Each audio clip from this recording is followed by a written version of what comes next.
nesta eleição são esses dois grupos que, na minha visão, estão em disputa. Por quê? Porque os conservadores cristãos e a classe dependente do Estado, esses dois grupos, eles acabam sendo a força motriz de um lado e de outro, né? E aí esse meio é que está colocado. Então, quando a gente faz pesquisa na Quest, estima que de um lado você tem os 35%, que são lulistas, petistas ou de esquerda, que não gostam de ser chamados assim, e do outro lado... Toda vez que a Quest lança uma nova pesquisa que é ruim para o governo, o pessoal atira no mensageiro, né? E a gente vê a militância muitas vezes criticando a Quest pelo fato das pesquisas serem financiadas por um banco, né, e tentam desqualificar a pesquisa porque ela teria um enviesamento pelo interesse econômico desse banco. Bruno citou o caso do Nicolas no Pix. Pouca gente se lembra que foi o Cleitinho, senador por Minas Gerais, o primeiro a duvidar das reais razões do Ministério da Fazenda de estar lançando o debate sobre o Pix. Tá? Foi ele que incitou uma primeira dúvida a respeito do tema. E depois daquilo, o assunto viralizou nas redes e o Nicolas veio no final para catapultar. Então, o timing de fazer os conteúdos ele é fundamental. Em 2022, na eleição de Lula e Bolsonaro, os empreendedores individuais, eles se comportaram do mesmo jeito que a média do brasileiro. 51% votou no Lula, deles, 49% votou no Bolsonaro. Eles se dividiram. Depois que o governo Lula tentou fazer uma regulamentação do trabalho dos motoristas de aplicativo, houve um distanciamento desse público do governo, como se não tivesse havido ali uma compreensão do governo para com eles. Pessoal, o diretor de pesquisa do Quest, o Felipe Nunes, foi no Roda Viva dar uma entrevista para falar por que o Lula está com tanta desaprovação, por que ele está despencando tanto na sua aprovação aqui no Brasil.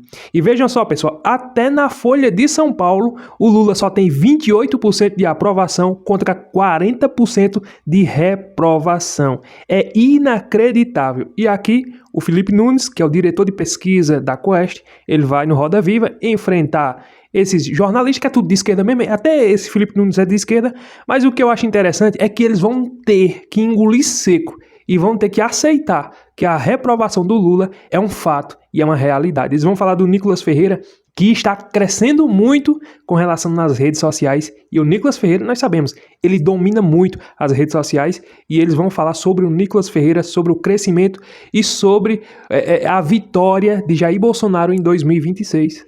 É claro, se ele conseguir chegar lá, e nós sabemos, aquele que Bolsonaro indicar para 2026, com certeza vai levar essas eleições, porque o Lula tá mais do que despencando, já caiu faz tempo. Quero deixar esse vídeo aqui para vocês, mas antes, deixa o like, curte, comenta, compartilha, inscreva-se no canal e bora assistir esse conteúdo agora.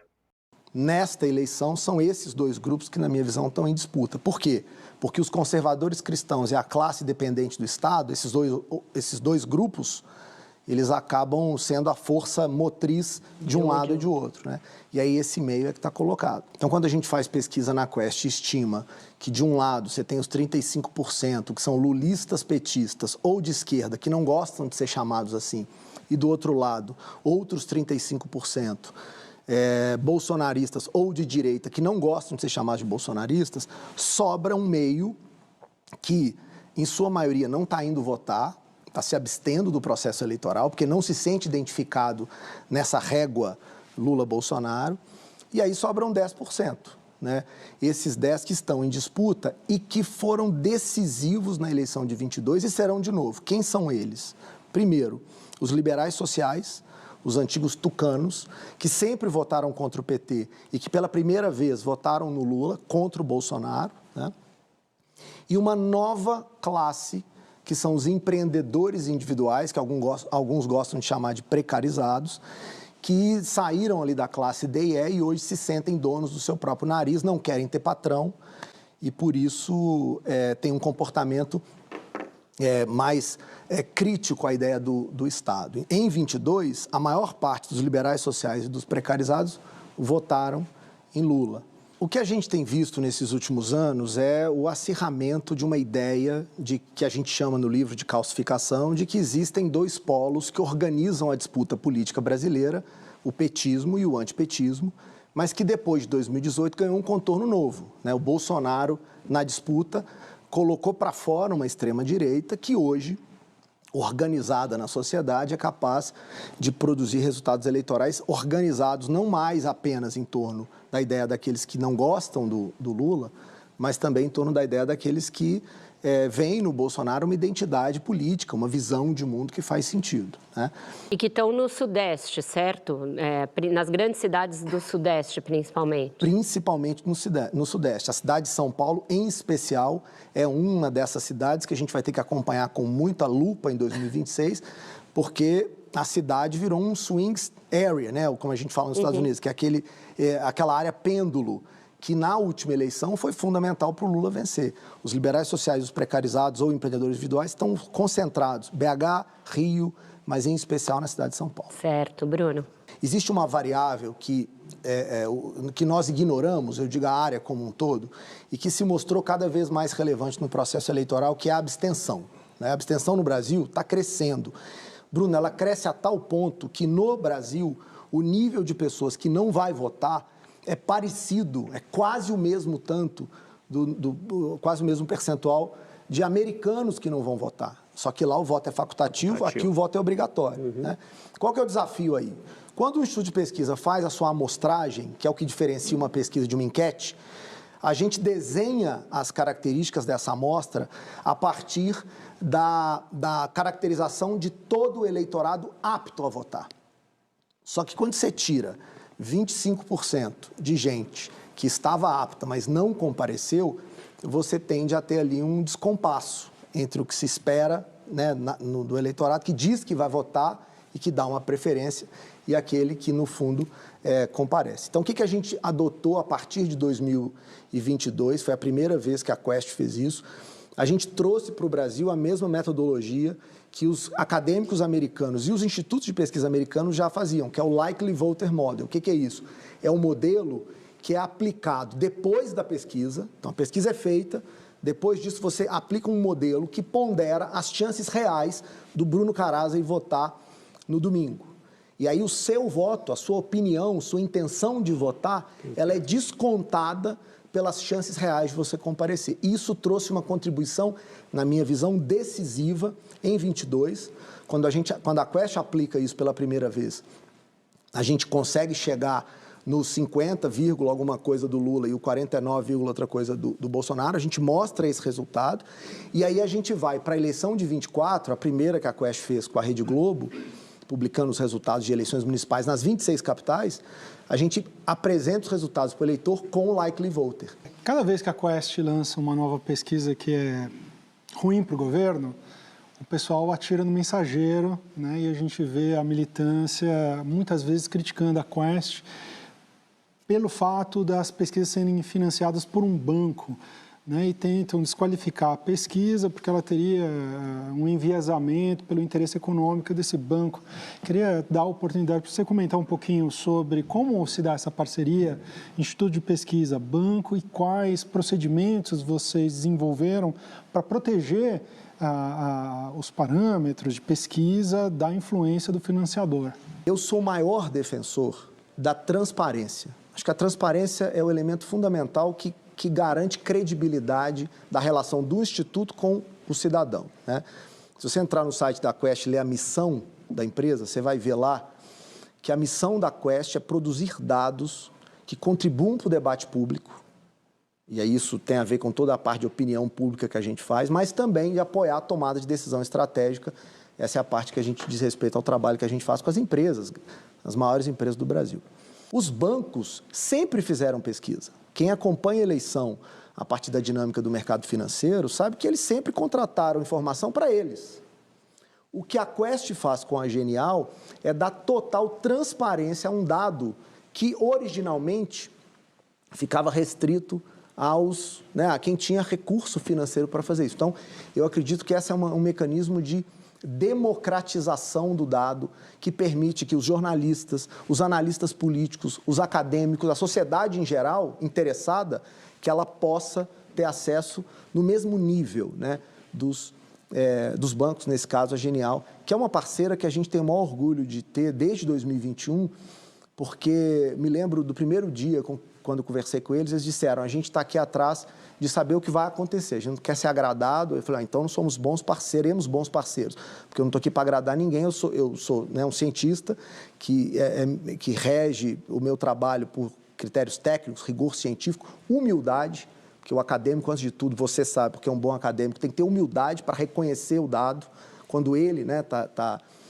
tá te dizendo ali. Tem gente que duvida do dado, né? O negacionismo de dado é um problema, não só no Brasil, no mundo, e nós temos que ser agnósticos em relação a isso. Você já comparou esse eleitor com um adolescente. Com tantos hormônios eleitorais, o que quer esse eleitor agora? A gente pode prever isso? O adolescente é aborrecido, né? Crítico, exigente, tudo que você faz para ele questiona e tal. E o eleitor brasileiro, depois de testar tantas alternativas, como você muito bem disse, parece ter chegado no nível da adolescência, em que ele se coloca ali como a ideia de que o governo não faz mais do que a sua obrigação ao dar a ele um resultado econômico, um resultado de política pública que seja positivo, né? É por isso que eu chamo a atenção para essa aborrecência do eleitor brasileiro. Porque durante muito tempo a ideia fundamental era de que o PT era o governo, era o partido, né, que entregava benefícios sociais, e se você não elegesse o PT, você podia perder esses benefícios. Com o aumento do Bolsa Família, que virou Auxílio Brasil no governo Bolsonaro, as pessoas mudaram essa percepção. E hoje, Ana, 70% dos brasileiros não tem mais medo de perder benefício social caso o Lula perca a eleição. Por que isso importa?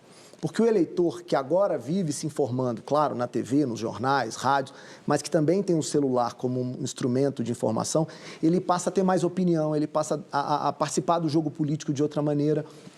E isso dá a ele um nível de engajamento político enorme, né? E eu acho que o desafio novo dos governos é saber lidar justamente com essa ideia, né? Quanto o governo vai cumprir as expectativas que ele promove nas campanhas. Esse eleitor adolescente ele é mais difícil, ele é mais crítico de ser agradado. Esse é o desafio que está dado. Hoje, os dois nomes que representam esses dois lados são o do presidente Lula e do ex-presidente Jair Bolsonaro, ambos com uma idade já avançada. O que significa ter dois polos enrijecidos para a formação de lideranças políticas hoje? Como que você vê esse cenário de formação de lideranças? Democracia é um sistema que necessita, de fato, né, de um exercício longo, duradouro, que na maior parte do mundo está vinculado a partidos políticos, né? Os partidos são fundamentais para a estruturação dos sistemas democráticos do mundo. O Brasil, por uma certa acomodação constitucional lá em 88, acabou criando um sistema um pouco diferente do que a gente tem no mundo, em que o voto é muito personalista, tanto nas listas no que diz respeito ao voto legislativo, como no caso presidencial, né? A figura do presidente ela é muito forte no nosso sistema. E o Lula se transformou na maior liderança pós-redemocratização do país por ter participado de todas as eleições, direta ou indiretamente. O Lula esteve presente, né? O PSDB, que era o outro polo da polarização partidária que a gente tinha, não conseguiu produzir a mesma vinculação de liderança que o Lula produziu na base, né? E foi ali ganhando, né, nas duas primeiras eleições, né, ou depois de 89, as 94 e 98, mas depois disso não conseguiu, né, ter sucesso eleitoral. Aí surge, no hiato dado por toda a crise do sistema político, o Bolsonaro. É verdade que a idade dos dois né, são senhores, né, na política. E a última pesquisa da Quest mostrou que 66% dos brasileiros preferiam que o Lula não fosse candidato, 65% ou 66% que o Bolsonaro não fosse candidato. O que isso significa? Que há uma demanda para outras lideranças aparecerem. Na minha visão, as pesquisas que a gente faz e essa dinâmica da calcificação reforça a tese de que Lula e Bolsonaro serão muito importantes na eleição, independentemente se estiverem na urna ou não. O que eu estou dizendo é que eles são muito importantes no debate e definirão, em grande medida, o que vai acontecer lá na frente. Claro que está muito cedo, falta muito tempo para a eleição, né? Eu morro de medo de quem tem certeza do que vai dar lá na frente. Mas, do ponto de vista estrutural, a política brasileira está organizada em torno desses dois polos e, na minha visão, eles serão decisivos lá na frente. O governo vem tentando reverter os dados de rejeição que estão relativamente altos nos últimos meses e as últimas pesquisas, inclusive da Quest, mostram uma dificuldade nisso, né? Você falou agora há pouco que o brasileiro perdeu medo de perder os benefícios sociais, mas recentemente o escândalo do INSS mostrou que muitos brasileiros perderam aposentadorias e pensões. Vocês conseguem estimar o impacto que isso teve nessa tentativa do governo de reconquistar a aceitação do eleitorado brasileiro? A gente consegue sim, Guilherme. O governo Lula, nos seus 2 primeiros anos, vinha conseguindo manter um nível de aprovação que era compatível com o resultado eleitoral, ou seja, sempre um pouco acima dos 50%. Tá? Mas ao longo dessa trajetória, o governo foi comprando brigas em alguns setores da sociedade, principalmente porque o governo foi eleito por uma frente ampla, mas não parecia governar com essa frente ampla. Tá? Tudo bem. Até que chega a crise do PIX em janeiro, que para mim ela remete a outros momentos cruciais da política brasileira, né? Que são momentos disruptivos, como foram as jornadas de 2013. Eu coloco os 2 eventos com a mesma força política. Tá? Só que o INSS pegou o governo em cheio e a gente estima que, se não fosse o INSS, o governo teria um resultado de 4 pontos percentuais maior de aprovação do governo. Tá? Porque ceifou a recuperação, é isso? Exatamente. Então, se não fosse o INSS, o governo estaria colhendo um resultado positivo de 4 pontos, o que significa que a Quest, ao invés de mostrar uma estabilidade, por exemplo, ou o Datafolha, o IPEC, né, os institutos que publicam resultados de avaliação, ao invés de mostrar estabilidade no quadro, a gente estaria mostrando um início de recuperação. Então, foi sim um elemento importante. Por quê, Guilherme? Porque o governo não está conseguindo construir confiança e credibilidade com as pessoas. O governo vai e volta muitas vezes, apresenta proposta e depois retoma, e isso gera insegurança no eleitorado. Por que num cenário de crescimento econômico há 3 anos, a percepção de melhora da própria situação econômica não chega no eleitor? E se ele acha que acabou o voto por gratidão, o que o governo pode oferecer para esse eleitor? Mesmo diante de um resultado do PIB que cresce, do desemprego que está baixo, as pessoas olham para o jogo político e querem mais do que isso, né? Elas esperam ser representadas, elas querem se sentir parte daquele projeto político. E eu acho que esse é o desafio de incumbentes, não só no Brasil, mas no mundo todo. A tal maldição do incumbente tem a ver justamente com isso, né? Então, se a economia não resolve tudo, ela é importante, e principalmente a inflação, eu diria, é o principal indicador para explicar o resultado. E esses valores passam a ser importantes.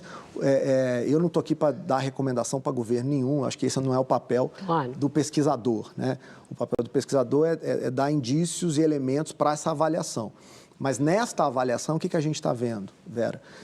Que o eleitor está querendo se sentir representado, ele quer que os governantes sejam capazes de se posicionar melhor, que eles sejam capazes de expressar bem suas posições, do que pensam, do que acreditam, e isso faz diferença tanto quanto a dinâmica da economia. Você citou aí a crise do PIX como um divisor de águas aí no governo, terceiro mandato do Lula, né?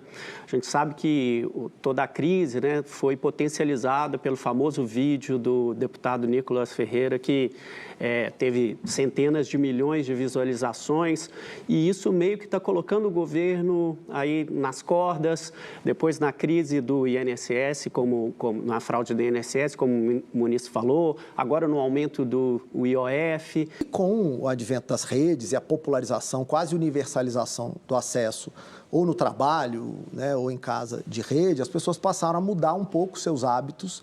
Não é que elas deixaram de consumir o conteúdo da TV, mas elas passaram a fazer aquilo que a gente chama de double screen effect, que é quando você assiste até TV, mas está sempre, de alguma maneira, conectado, conversando no telefone, né? Então, a gente fica ali comentando no grupo, né? Tal. Então, esse fenômeno, ele veio para a política, né? E é isso que os governos têm que entender. Nós não vivemos mais num cenário em que você tinha 3 anos e meio sem campanha e, de repente, a campanha aparecia. Não é assim mais, a campanha é contínua. E ela é basicamente feita nos veículos, no noticiário, que continua muito importante, né? Mas também na disputa digital. Nesta semana passada, quando o Bolsonaro estava lá conversando com o ministro Alexandre de Moraes, no depoimento, a gente capturou, por exemplo, uma queda na popularidade digital do Bolsonaro, ou seja, mostrando que ele teve, de fato, uma quebra, né? Aquele evento não foi positivo para a popularidade digital dele. Eles não conseguem viralizar mais tanto quanto um vídeo do Nicolas, por exemplo. Esses 2 políticos tradicionais estão longe de conseguir ter o desempenho que o Nicolas tem, né? Os últimos resultados do Nicolas, em termos de popularidade digital, são muito mais altos. É impressionante, Bruno, quando a gente calcula o IPD do Congresso dos 10 maiores deputados influenciadores do Congresso, nenhum é do governo. No Senado também esse resultado é o mesmo, ou seja, há de fato uma dificuldade real do governo conseguir emplacar em popularidade digital. De um segmento com alta voltagem eleitoral e grande rejeição ao governo Lula, que são os evangélicos. A divulgação do censo 2022 no recorte religioso foi um safanão na ideia de que o Brasil está prestes a virar um evangelistão. O fato... Eu sou um dos também defensores da tese de que, exatamente por essa visão de mundo mais conservadora, né, dos evangélicos, eles são ali o campo mais difícil que o governo tem para trabalhar. Mas sua pergunta tem a ver com essa diferença, né? E eu acho importante aqui explicar bem para quem está nos assistindo de onde vem essa diferença. O censo é feito com a população com 10 anos ou mais. Então, esses 27% que você acabou de citar, em 2022, quando o censo foi feito, né, eles dizem respeito à população com 10 anos ou mais. As pesquisas de opinião são feitas com população de 16 anos ou mais. Então, primeiro, não tinha que ter coincidência desses dois números, porque os públicos são diferentes, né? O que significa para a gente é que os evangélicos continuam sendo muito importantes. Embora não tenham crescido tanto quanto se esperava, né? Tinham projeções de 32%, 34%, eles continuam sendo um campo de batalha que o governo vai ter que enfrentar. E as amostras estavam bem ponderadas, mesmo não tendo o resultado do censo colocado nele, por essa diferença, né, do 10 mais para o 16 mais. Bruno citou o caso do Nicolas no Pix. Pouca gente se lembra que foi o Cleitinho, senador por Minas Gerais, o primeiro a duvidar das reais razões do Ministério da Fazenda de estar lançando o debate sobre o Pix. Tá? Foi ele que incitou uma primeira dúvida a respeito do tema. E depois daquilo, o assunto viralizou nas redes e o Nicolas veio no final para catapultar. Então, o timing de fazer os conteúdos ele é fundamental. Eu acho que esse talvez seja o desafio desses políticos mais tradicionais, né, que estão acostumados com uma dinâmica ainda mais de que você espera, né, o assunto, você tem que entrar no momento certo, né, com um pouco mais de tempo, com um pouco mais de informação. E essa meninada, né, que domina as redes, entende com muito mais velocidade a importância de entrar com mais velocidade no tempo certo. Alguma figura à esquerda conseguirá se ver alguma figura à esquerda com potencial de reproduzir esse efeito Nicolas? Eu acho que isso vai ficar mais claro, Ana, quando a gente vai precisar de um pouco mais de tempo para ter clareza disso. Eu vou explicar por quê. A oposição, por natureza, tem muito mais facilidade de apresentar uma crítica concreta que esteja ao alcance das insatisfações dos eleitores do que o governo. Ser governo, nesse sentido, é mais difícil que ser oposição. Porque a dinâmica da rede é uma dinâmica de conflito, é uma dinâmica de crítica, é uma dinâmica... Né, toda vez que a gente estuda os determinantes dos algoritmos de rede, seja ele qual for, do TikTok ao Instagram, Facebook, o conflito ele tem muito mais apelo, né? Então, o governo, nesse sentido, tem mais dificuldade. Como hoje o governo é de esquerda e a gente está vendo a direita viralizar, eu quero acompanhar o que vai acontecer num futuro, né, quando houver uma alternância de poder, em que a esquerda nacionalmente esteja em outro lugar. Em 2022, na eleição de Lula e Bolsonaro, os empreendedores individuais, eles se comportaram do mesmo jeito que a média do brasileiro. 51% votou no Lula, deles, 49% votou no Bolsonaro. Então, eles se dividiram. Depois que o governo Lula tentou fazer uma regulamentação do trabalho dos motoristas de aplicativo, houve um distanciamento desse público do governo, como se não tivesse havido ali uma compreensão do governo para com eles, e eles acabaram migrando mais para a oposição. Isso não quer dizer que o fato deles rejeitarem o governo Lula hoje, em sua maioria, quer dizer que eles não vão votar no Lula em 26. Essa é uma outra história. Aprovação é uma coisa, intenção de voto é outra. Mas hoje eles estão mais no campo da desaprovação. As políticas também não estão implementadas, né? A isenção da energia elétrica que foi anunciada, eu acho que agora vai ser a primeira vez que as pessoas vão sentir. O imposto de renda precisa do Congresso, quer dizer, tem um monte de coisa, Bia, que está na pauta, né? Essa parece ser a aposta do governo. Se vai dar certo ou não, como eu disse, há evidências de que o eleitor está mais aborrecido, mais crítico e menos afeito a dar de maneira gratuita gratidão por esse tipo de benefício, né? Mas é uma aposta e acho que o governo, né, tem que apostar com alguma coisa diante da sua... Mas é só uma questão de comunicar. Não tem uma dissociação de política do que é feito para o que é esperado pelo eleitor, ou tem? Então, eu acho que tem o elemento da comunicação, que as pessoas precisam saber, né, do que elas estão sendo, do benefício que elas estão ganhando, mas tem, como eu disse, o desafio que o próprio eleitor traz, que isso é mais do que obrigação do governo, para a maioria dos eleitores. Para você que chegou até aqui, se você quiser fazer uma renda extra através do seu telefone na sua casa, usando somente o seu celular conectado à internet, clica no link no primeiro comentário fixado, lá tem uma aula gratuita te ensinando como você ganhar dinheiro aqui na internet. Não é mentira, não é enrolação, nada disso. Assista a aula que vai te ensinar o passo a passo e você vai faturar aqui na internet. Eu posso garantir a você, pelo menos de 2 a 5 mil você é capaz de fazer na sua casa, usando somente o seu celular. Como? Divulgando notícias aqui na internet. Como você vai fazer isso? O passo a passo está lá no link, no primeiro comentário fixado. Lá vai te ensinar tudo desde o zero. Não é nada de aposta. Pode clicar lá que eu garanto a você. E eu garanto que se você se dedicar, se esforçar e aplicar o que está ensinando naquela aula, você é capaz de fazer, porque eu estou fazendo isso e muitas outras pessoas fazem isso. Então aproveite essa oportunidade, complemente o seu salário ou então viva da internet, se assim você desejar.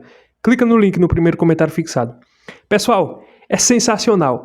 Eu assisti alguns trechos desse Roda Viva aqui e eu pude perceber que esse Felipe Nunes aqui, ele é um lulista. Ele é um lulista. Mas é interessante que ele disse que eles não pendem, pelo menos ele disse, né? Eu não acredito muito. Mas eles não pendem muito para o candidato. Eles procuram ser transparentes. E eu sei, o Datafolha, eu não acredito nas pesquisas do Datafolha. Eles são tendenciosos, mas nem os Datafolha, eles estão conseguindo esconder a realidade. O Lula já despencou faz tempo. Você vê essa questão do Pix, começou com o Pix. Aí veio a questão que derrubou tudo, do INSS. Aí veio essa outra agora, do IOF. Oxi! É uma atrapalhada atrás da outra.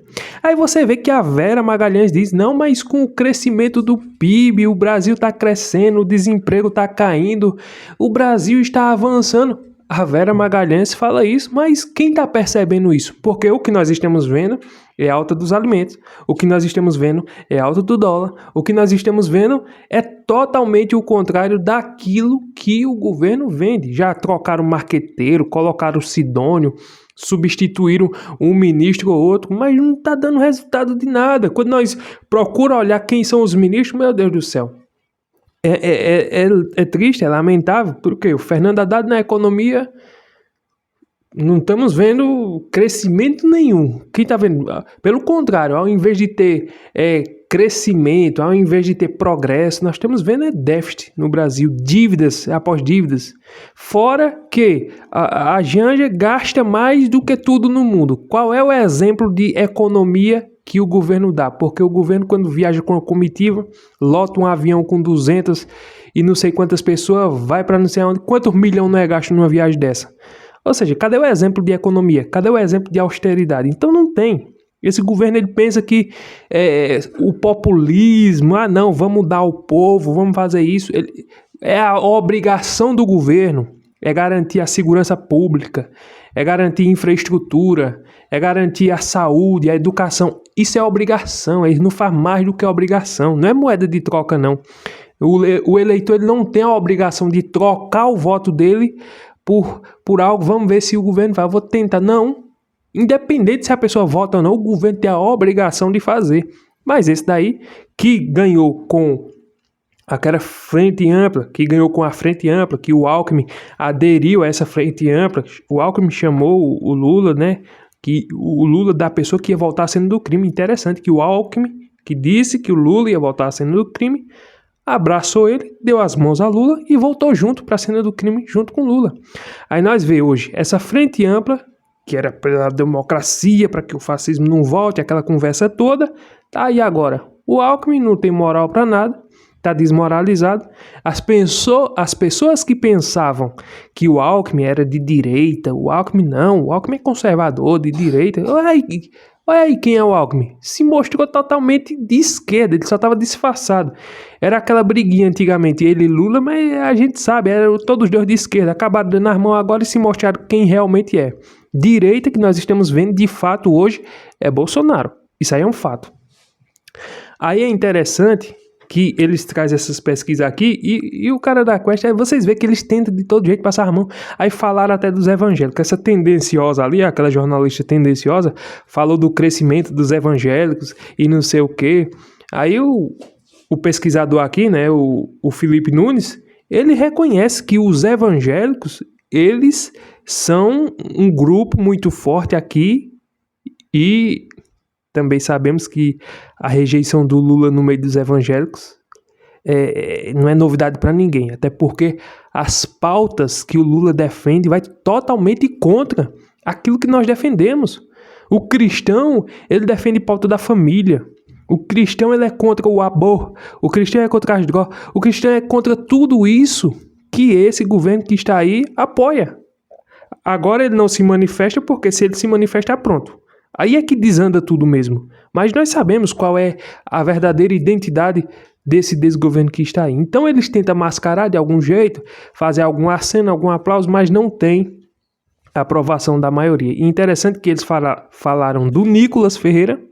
Pode escrever que é o que eu estou dizendo. Agora não, mas lá no futuro, mais para frente, Deus abençoe que o Nicolas Ferreira chegue um dia a ser presidente dessa nação, porque é um jovem de competência, de caráter, é um jovem honesto e é um jovem que de fato representa a direita, tem princípios e valores e de fato não tem medo de falar a verdade, não tem rabo preso com ninguém e é um jovem que de fato ele representa e pelo que ele demonstra ser, eu tenho certeza que ele ia ser muito bom governando um país. Não sabemos, não conhecemos, mas eu acredito que ele ia ser muito bom para governar esse país. Vamos ver o que vai acontecer em 2026. As pesquisas já mostram, o Datafolha, 28% só de aprovação por Lula, contra 40% de desaprovação do Lula, de reprovação do Lula. É inacreditável. Deixa eu ler só um trechozinho aqui disso aqui, ó. Pesquisas mostram que reprovação do governo Lula de 43 está maior no patamar desde o início do mandato.